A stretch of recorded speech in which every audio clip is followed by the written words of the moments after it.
New tools, new tools, new tools. New tools. New tools, guys. It's one of those days. We all know how good new tool days are. So here we have a little something a bit special. If you've seen any outdoor YouTube-y person before, you've probably seen one of these. I couldn't help myself, so I had to do it. I had to do it. You can't help it. You can't help it. But first of all, before we get into the box, we'll look at another little something. Little hatchet. Look at that little job.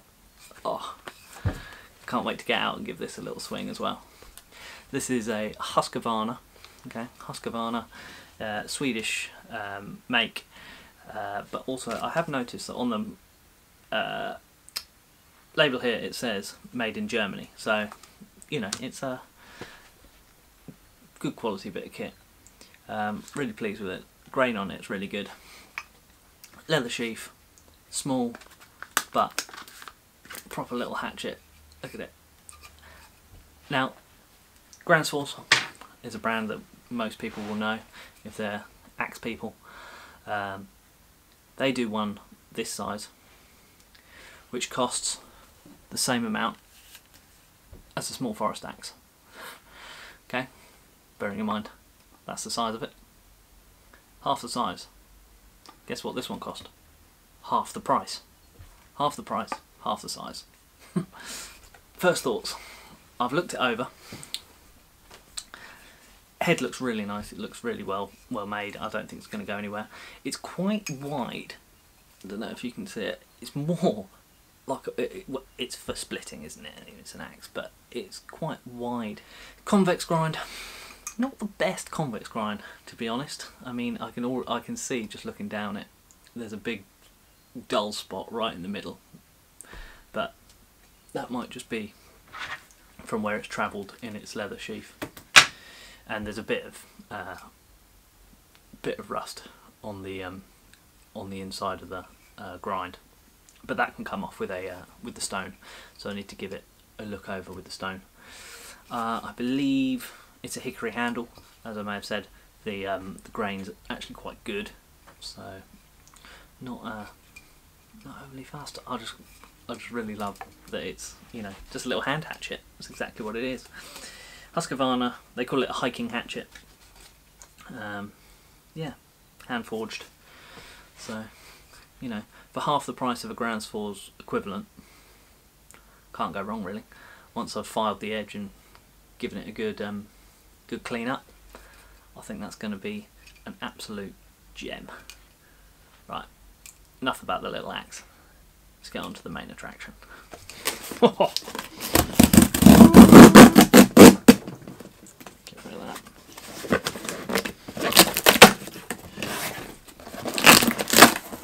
Didn't think we'd be doing unboxing videos. We now are. What have we got? What have we got? Yep. Bushcraft Essentials Bushbox XL Titanium. Oh, I told you, it's probably the most used bushcraft stove out there, but I had to get one. Let's get into it and we'll see what's cracking. I just need to get in there and just have a look at it. Stop waffling on about it. Titanium. Pin that off. Really nice little scratchy case. You know, that, look how, you know, it's really nice and thin. Just go down the back of your rucksack. It's got belt loops if you for some reason wanted to carry it on your belt. And inside you have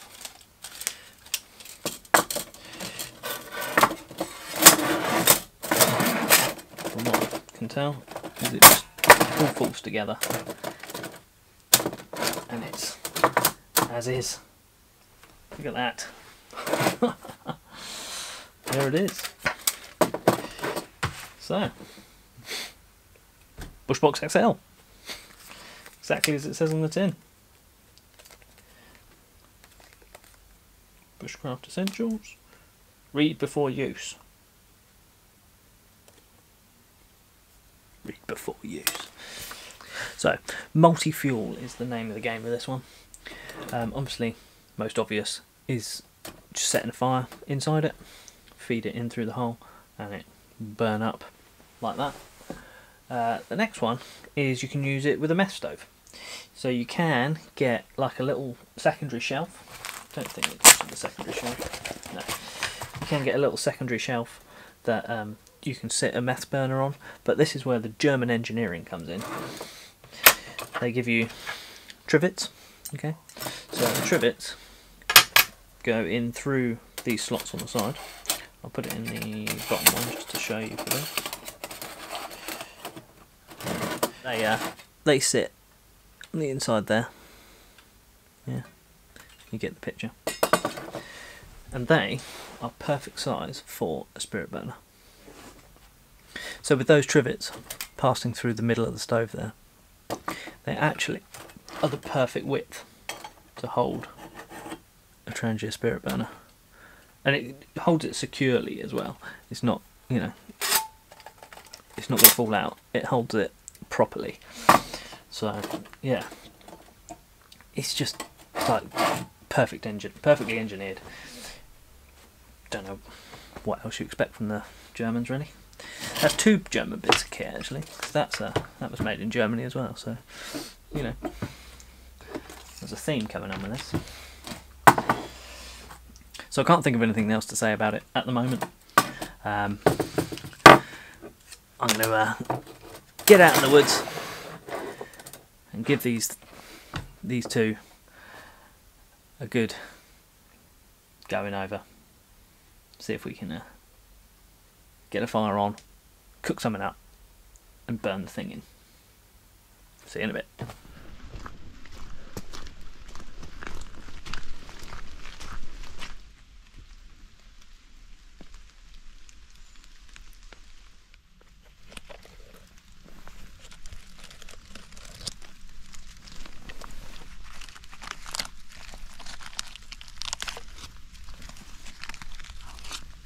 It's good to see that they're continuing with the traditional method of hedge laying. You can see they cut the stem and then bend it over to allow it all to grow up, and then put some spikes in to tie it all together. As you can see, they've started here by bending that one to the right, and then the rest of them, sorry, that one's to the left, and the rest are all bent to the right, all the way down here. This is dogwood that they've started on here. And yeah, it's just a natural barrier between the field and the path. Really good to see that they're continuing with the traditional methods of land management. So this is a mushroom I've been looking for a little while. It's called a beefsteak fungus. It grows on oak trees. And when it's cut, if you look from the side there and you squeeze it, it actually looks like a raw piece of beef. And the colour and the moisture in it, where it's raining today, it really helps the effect of the fact that there's a lot of water in it. And yeah, it looks like a raw piece of beef. It doesn't smell overly mushroomy. Amazing.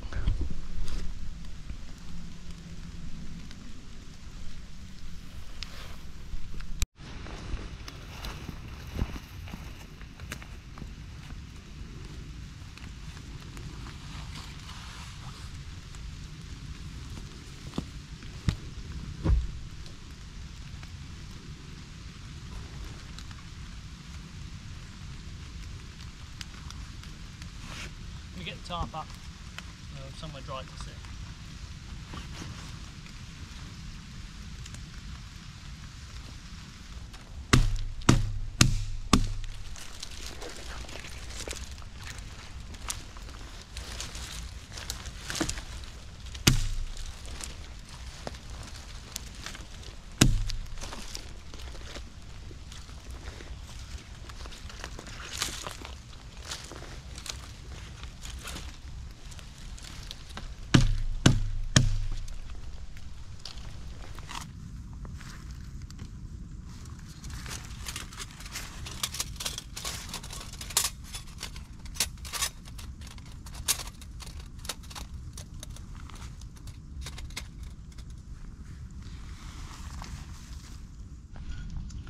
Right, so I'm just going to go at it with that birch bark that I picked up earlier.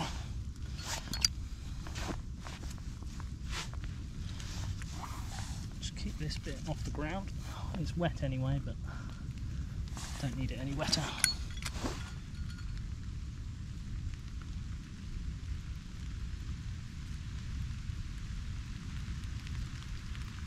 And of course, just as you start, it starts raining.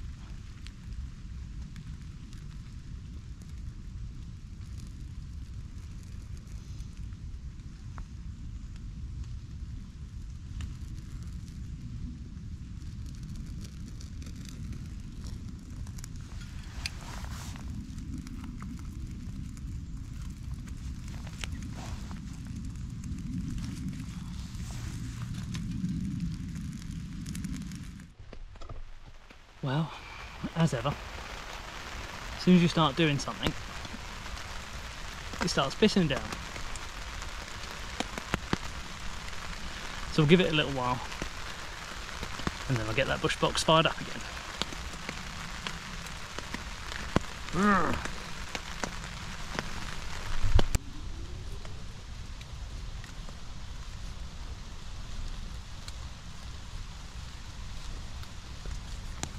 So this is round 2 on getting this thing going, because I just started and then it absolutely started peeing down. So I'm going to give this one another whirl.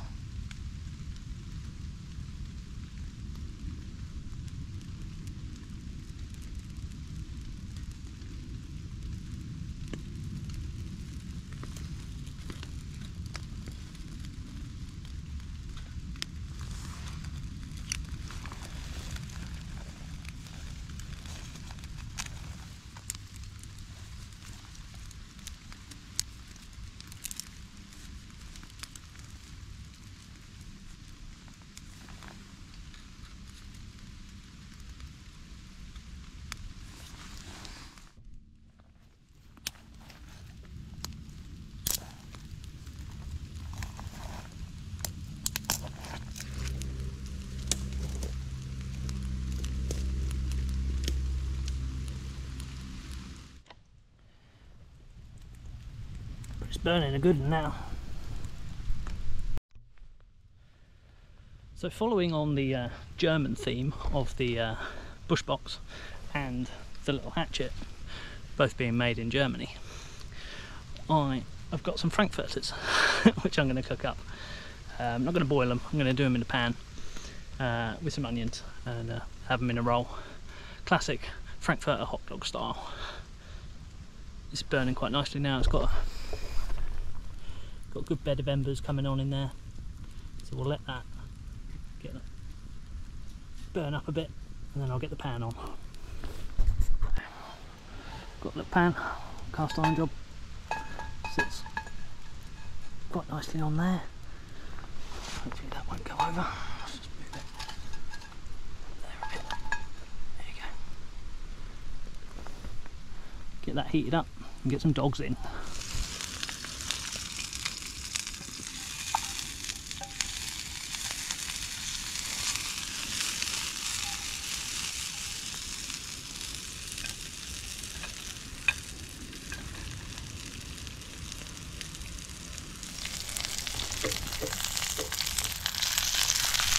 Barely fit in the pan.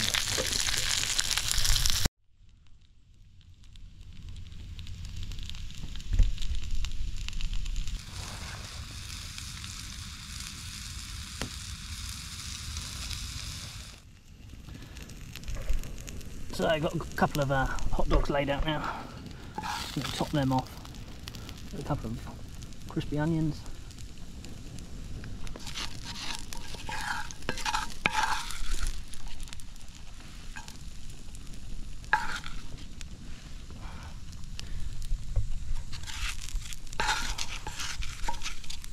I'm not going to put this pan up because it's roasting. And then, just to finish the job, oh yeah, just to make a mess, oh yeah, can't say better than that. So just with the trivets in there on the top level, just allows the pot to just sit above the fire, and hopefully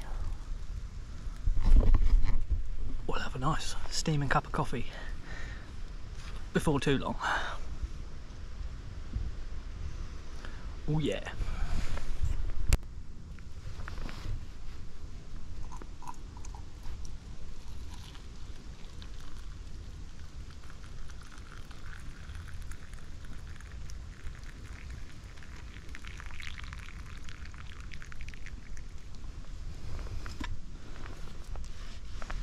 Of course it's got bits floating in it. So I'm going to get this tarp squared away now, but of course as soon as I do that it'll start raining. Got to wait for the pan to cool down, got to wait for the box to cool down, but we'll get it all squirreled away, and then yeah, I'll start making my way back to the car and civilization. So thank you very much for watching, guys. Let me know what you thought of my new little bits of kit. I'm going to regrind that axe because yeah, it just didn't really chop as well as I'd like, and I need it to be a bit sharper. So there was one other thing that I was going to do while I was out here, but there's absolutely no chance of it now. So I'm going to leave that for another day, but there's a little sneak peek of what it involves coming up, which I've already filmed, so stick around for that, and look forward to seeing you out in a week or two's time. Might be by a river, might be by a pond, could be in the woods, who knows. Thanks very much for watching, guys. Take it steady. See you on the next one. Right, just go back to the car. There was something I meant to mention while I was out in the woods, but I totally forgot. And that's a big thank you to everyone who's subscribed. We've reached 300 subscribers now, which is more than I expected to get in my time of doing YouTube. When it started getting to about 30, I was thinking, this is more people than I, really know. So yeah, it's amazing that we've reached 300. Big shout out to you old school guys like Josh and Amy, Tom and Amber, Joe and Lou, your family and friends. So you're part of the old clan, and if you're new to this shit show, then welcome as well. So yeah, I think we could reach 1 million before Christmas, so let's try and push in that. So yeah, thanks for watching, guys. See you on the next one. Didn't think that was all, did you? Well, there's something else I've got. Little bit of a treat. Last little bit. Bush Law fire tin. What's in the fire tin? They do basic ones of these, they do really big ones of these, which come with like leather pouches and all sorts, and there's loads of stuff you get in them. I got the sort of middle one, which contains some primitive fire lighting equipment. Steel striker. Nice piece of flint. Obviously, I could go out and pick my own piece of flint up. I'll explain in a minute why I didn't do that. Smaller tin of char cloth. We'll talk about char cloth another time as to how you make it and do all that sort of thing, but it came in the kit. And some jute twine, which can be unravelled into really fine fibres and made into a bird's nest, which takes the spark and the ember really well to making a fire. So the whole reason I ended up with this kit was because I really wanted to try flint and steel fire making. I went online to look for steel strikers because I live in the South Downs, so this stuff is everywhere, so I thought, why not? Now these were being sold from anywhere from about a £5 up to about £15 just for the strikers. And once I looked over a few different sets and a few different companies that were making them, I settled actually on this because for nearly the same price as you can get one of these, I got all of this stuff. And like I said, I can go out and find pieces of flint, that's not a problem. But the char cloth, the tin, the jute twine, this, for the same price, it was just worth it. And I'd like to help out this company as well. So there we go. Again, I'm going to stop waffling on about this. This is going to be a video all on its own of primitive fire starting because I've not tried this, so I just really want to have a go at playing around with this. Look out for that video. Thank you very much for watching, guys. If you liked it, give us a thumbs up. Yeah, look forward to seeing you on the next one. Bye!